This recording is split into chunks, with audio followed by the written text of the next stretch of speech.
Rachel, how you doing? Okay, so um, glad to see that this made it into the discussion board. I'm glad you got my note and that made sense to me. Right now, this looks like it was posted to the discussion board late on Sunday. I find in my experience, I found that it's really, really difficult to get feedback if you post really super late in the week like that. So the earlier you post, and it works like magic, the earlier you post, the more feedback you get from your peers. So I think it really is advantageous to try to get posted early. Okay, so that said, let's go ahead and jump over to the work. And I've got your file up here, and I've got another file up here, so we can kind of see both at the same time. Um, Okay, so as we can see, your letter forms are actually constructed quite beautifully. I think you've done a good job here. One of my concerns is the paper you're using. This is a really, really soft paper, so you can't get really crisp edges on it. Um, Might even look like it's recycled. I can see a lot of fibers in there. So I would use a more of a dense paper, a harder paper, as it were, and something that doesn't really something that's able to hold the lead more firmly than this kind of soft fibrous paper. And that way you'll get these really super clean edges. Like you can see right here, see this point, this tip right here on that apex of the lowercase I, right where it rises above the mean line. See how sharp and crisp that is? So, I think with a good sharp lead and some good hard paper, I think you'll be able to capture that. So I would recommend that for your final submission. Obviously, the ampersand, it doesn't belong, right? But so it's fire and ice.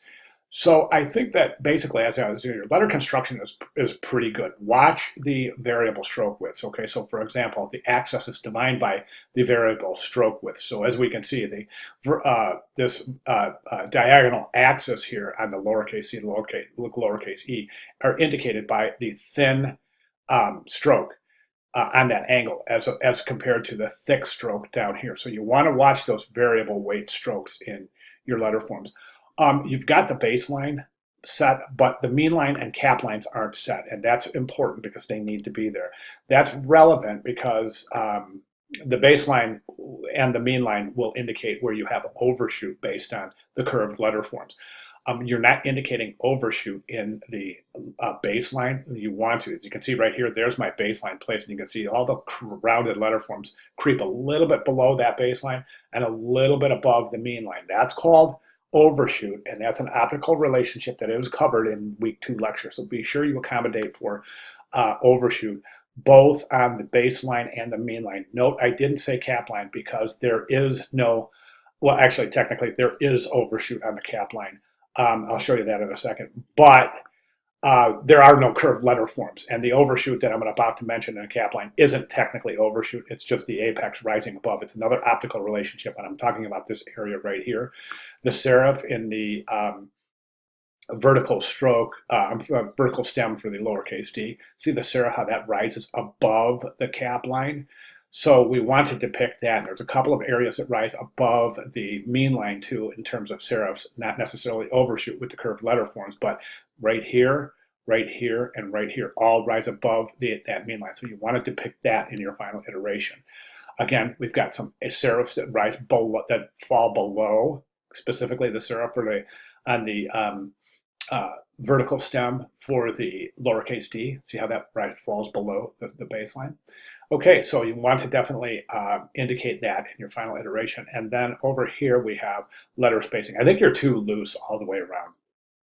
I think that we close down that space. That's actually not too bad right there. I think you could get just a touch closer.